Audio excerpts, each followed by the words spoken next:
Alrighty, friends. So we are on week 4 of our 4-week lesson on developing a risk management plan. The first week we went over setting risk parameters. Week 2 we went over tools for monitoring risk. Week 3 we went over adjusting the plan in real time. And today we're going to be going over evaluating and improving your risk management plan. So my goal with all of these lessons are to make them concise, and coming out of them, you should have actionable tools that you can use to improve your trading right away. So with that being said, I won't take up too much of your time. Let's go ahead and jump into this. But also, I don't want you to feel rushed through these lessons. So at any point, if you want me to go into a topic more in depth, please go ahead and stop me in the chat or ask any questions that you might have. It is my goal to help you guys. So that's the best way I know how to do so. So we have 2 parts to today's lessons. I had 3, but part 3 was just real life examples. And we went over quite a few real life examples week 1 through 3.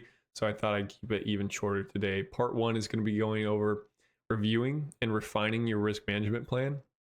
And part 2 is continuous improvement in risk management. So without further ado, let's get into it.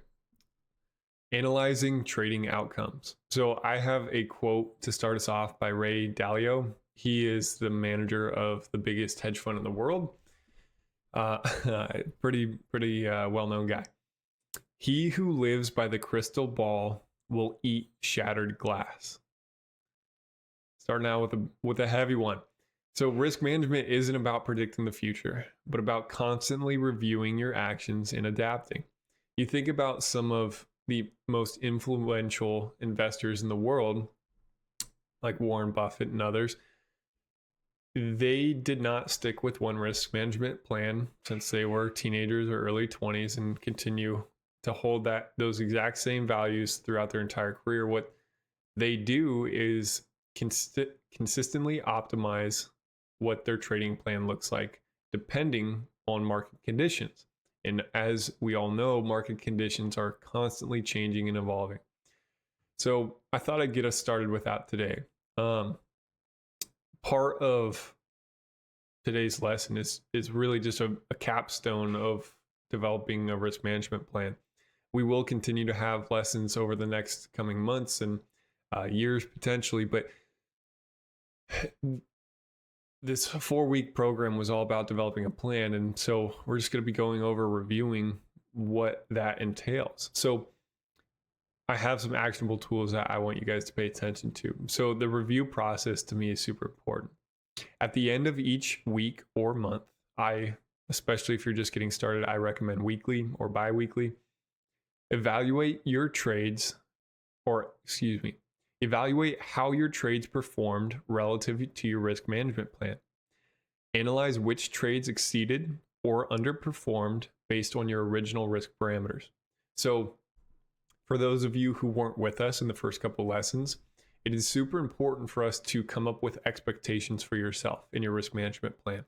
If your risk management plan right now is I'm not going to exceed 50 ticks on my stop loss, and I'm going to trade 2 contracts every time I go in, I highly suggest that you take a deep breath, you get a pen and paper, and you start from scratch, and you really go down and set expectations for yourself daily, weekly, monthly on what your win-loss ratio you want it to look like, what your risk to reward ratios are supposed to look like, what your minimum contract size is per 50 ticks, per 100 ticks, whatever it might look like.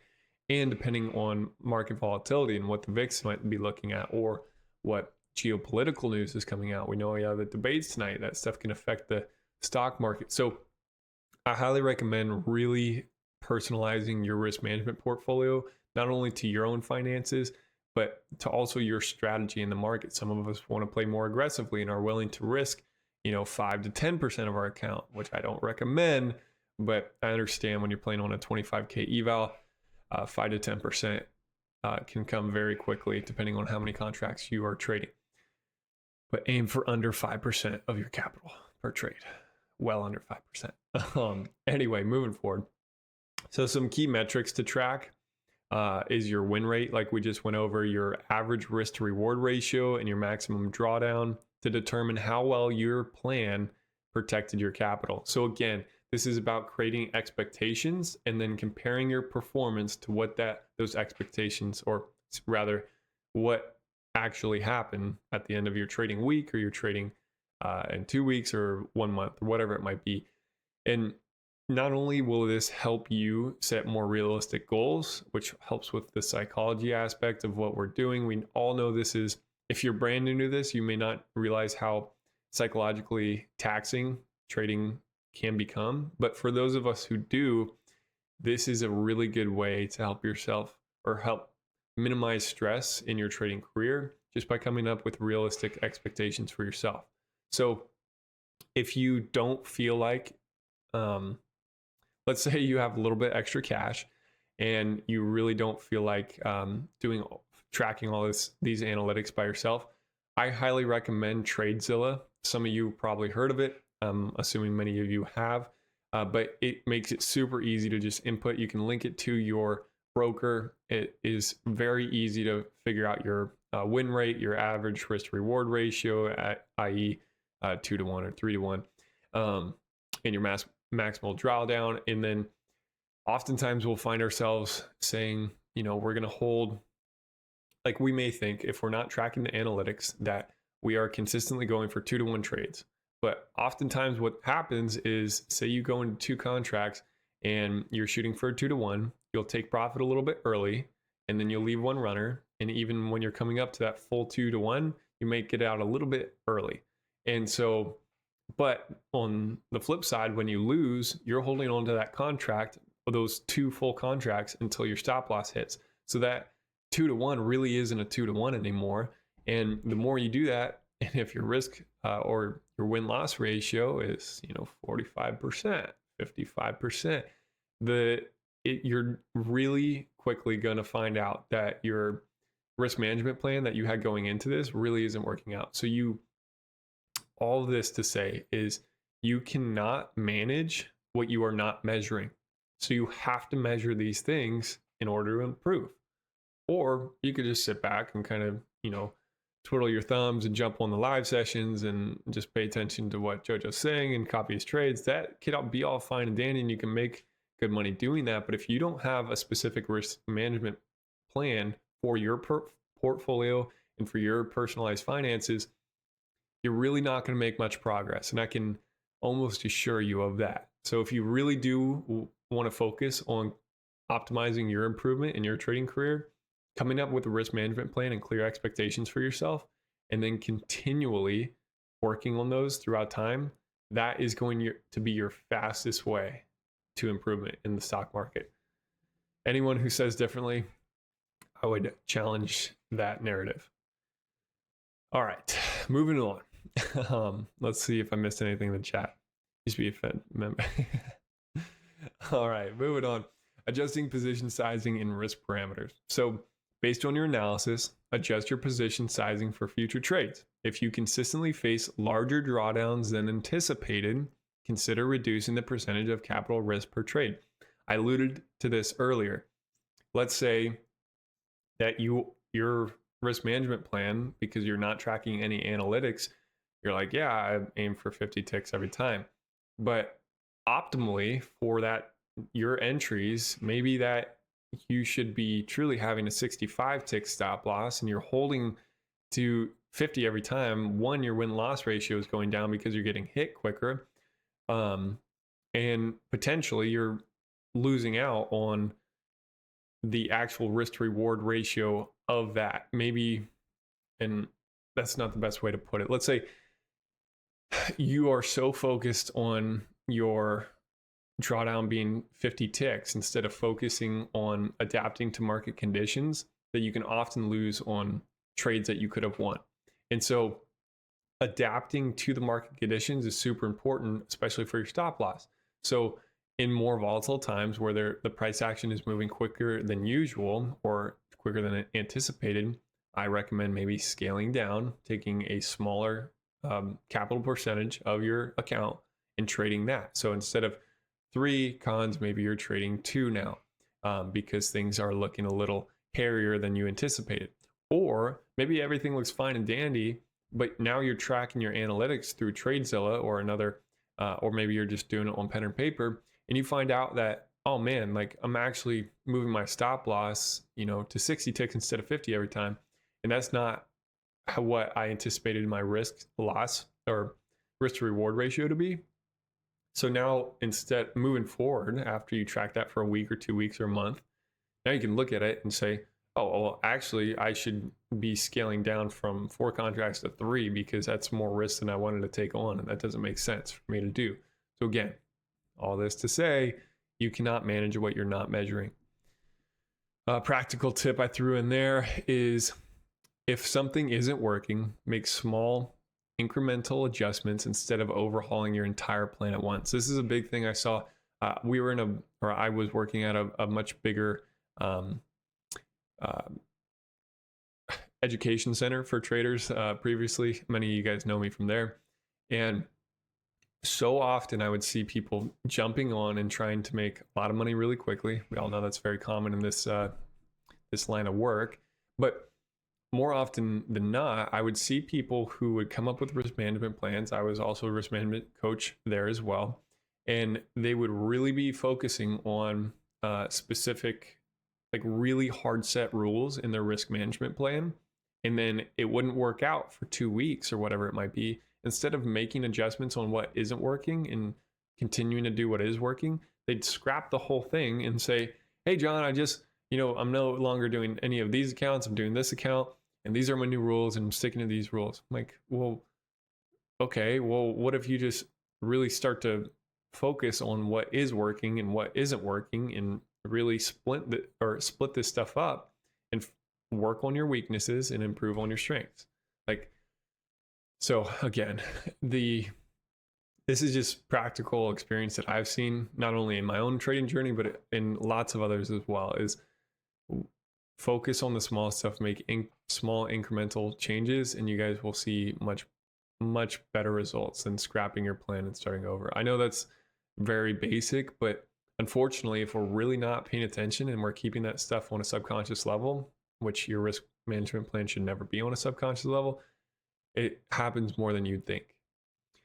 So that was part 1, going over reviewing and refining your risk management plan. Part 2, let's jump into it. Let me check the chat. What do you recommend in putting stop loss in every trade with 1900 drawdown? So it depends. If you're running with a 2K drawdown, for your determining your stop loss, it depends on how many contracts you're trading, obviously. What I would do is truly, and I know it sounds small and you'll probably be like, wow, that's way smaller than I would have been trading anyway, but look at your overall capital. And so for these prop firm accounts that a lot of you guys are trading on, I highly recommend viewing that account not as 50K or 25K or a 300K, whatever it might be, and not viewing it as that whole account, but viewing it as $2,000 account. And how much are you going to risk on that? Should be around less than 5%. The smaller the account, the higher you're going to be, or the higher percentage you're going to be risking per trade of that capital. So I understand keeping it under 5 can be really hard. But a lot of you, if you're not paying attention, you'll see, like if you just track it for a day, you may be risking 30% per trade, depending on if you scale in fully. And I'm not saying that as like a one-off of some of you guys. Like it happens all the time. And there's a big psychological aspect to that as well. But on a pure logical standpoint from risk management, what we need to do is look at the capital of $1,900 and be like, okay, let's split that up. If you are able to track your win-loss ratio and your risk-reward ratio, it makes it so much easier for you to look back and say, okay, well, my win-loss ratio is 60%, but I'm almost always hitting, a 2.5 to 1, which means I'm really profitable right now. I could probably scale up a little bit, but if you don't have those analytics to look at right now, start with less than 5% capital. So that might be 2 micros. I I don't often recommend one micro just because of the power of being able to scale in and out of trades.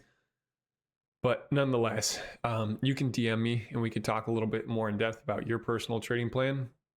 But truly, like, sit down with a piece of pen and paper and say, okay, well, I have one account, because your risk management would be different if you had 10 accounts open of all the same size, or different sizes rather. And look at how much you can afford to put into prop firms per month. If you can only spare an extra $50 to $200 a month, well, maybe you are going to be much more conservative than someone who has a lot of expendable income. So I'm not only talking about your per trade risk management portfolio, but also your portfolio as a whole.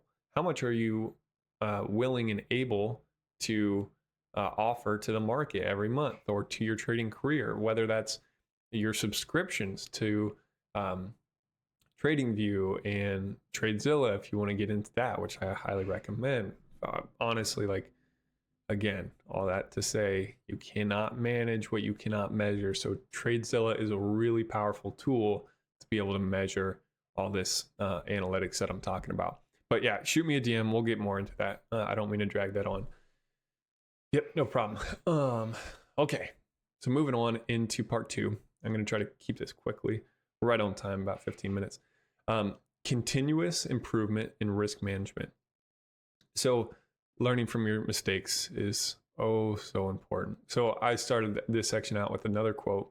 This one's by Paul Tudor Jones, also another billionaire hedge fund manager. Like, these guys know what they're doing, and I often look to them for advice when it comes to risk management, because why would I not? Don't focus on making money. Focus on protecting what you have. Excuse me, one moment.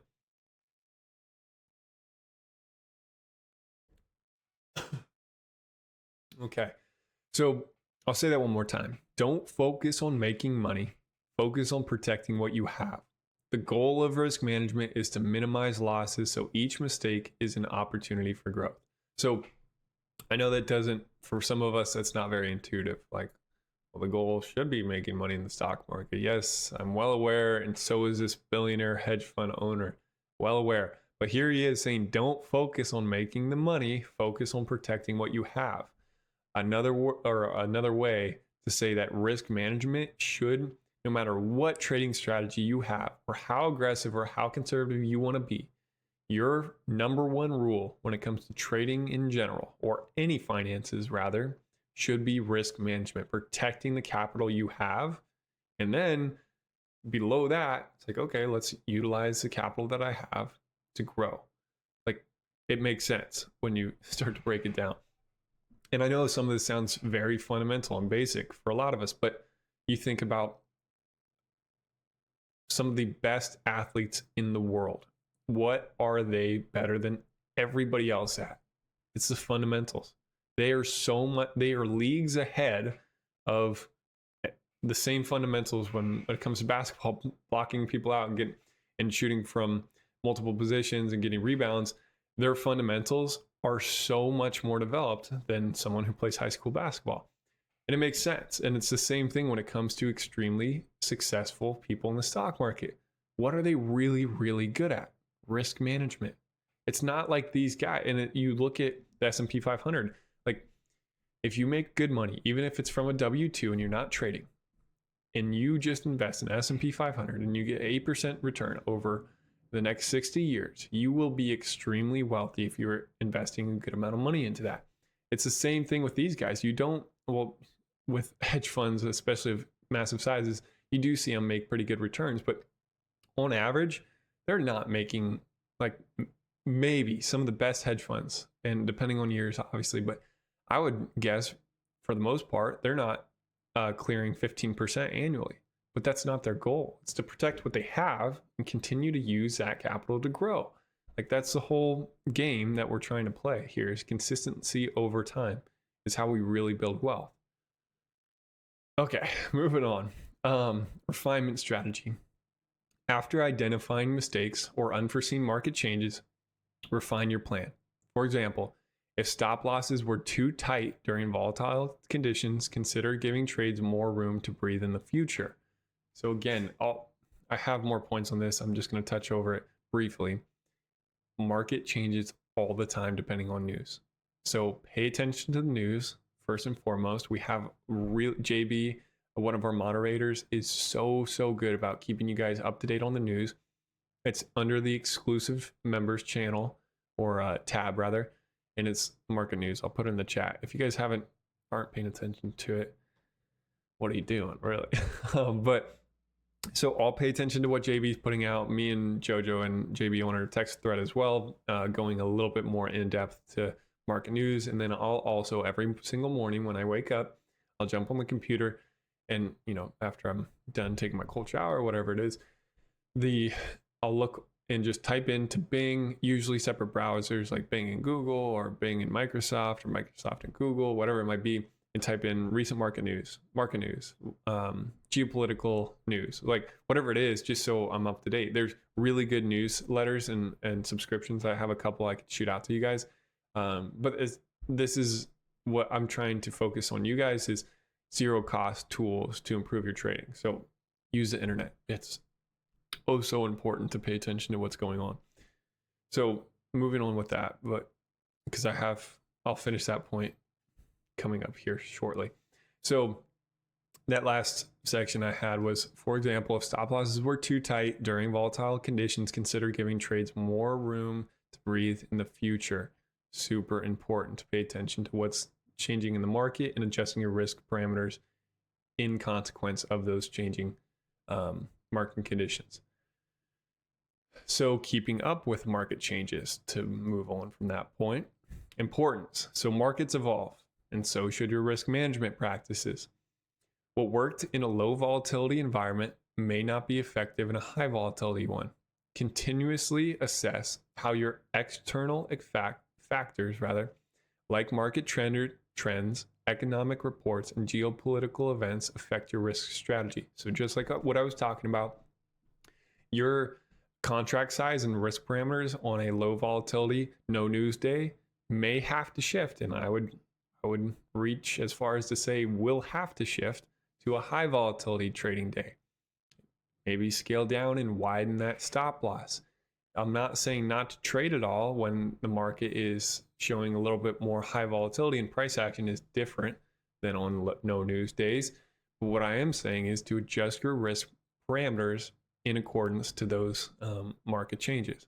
It's pretty straightforward, but a lot of us are not doing that. So highly recommend it.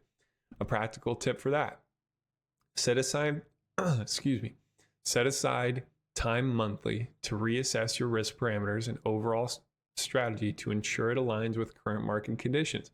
And I put monthly as kind of, again, you can't manage what you're not measuring. So using tools like your pen and paper or TradeZilla to really look over what's going on, paying attention. We're coming up closer to November, day by day.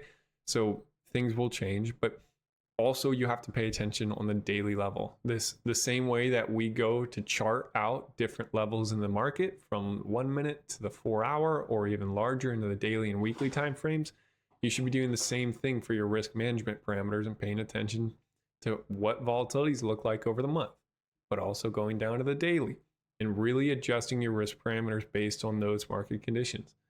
I know I'm beating the dead horse here, but it is super important to pay attention to the daily changes. So I won't hit on that point too hard. Pay attention and consistently try to optimize your trading strategy based on the market conditions. Alrighty, last 2 points here, and then we'll get you guys out of here. Incorporating new tools and strategies. So continuous learning. Stay up to date with new risk management tools, trading platforms, and strategies that can enhance your plan. So using tools like artificial intelligence, ChatGPT, Bard from Google, there's many other really big large language models that can help you in your trading plan if you're looking for low or zero cost methods. Platforms that are really good, I've already mentioned TradeZilla, super good to track your win-loss ratio. If you've never done that, or you don't know what your average risk to reward ratio is truly playing out, because you may have an expectation of 2 to 1, but I would say that most likely It is not a true to one or a true 2 to 1. So stay up to date on this stuff. We're going to be helping you. Like, that's why you guys are here. You're here to learn. We're here to teach. We're also learning from you guys. We're learning consistently. So this is a changing market, always and consistently evolving.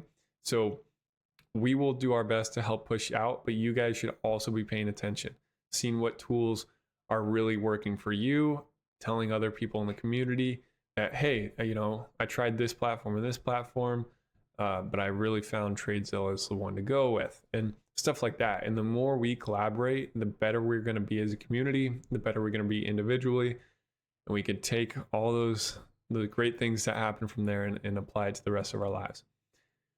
Last point of the day: if you focus on consistent optimization of your risk management plan, you will never have to worry about those big losing days that not only wreck your account, but also your headspace.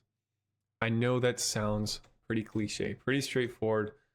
Yeah, yada, yada, yada, John. Don't lose big. Yeah, we got it.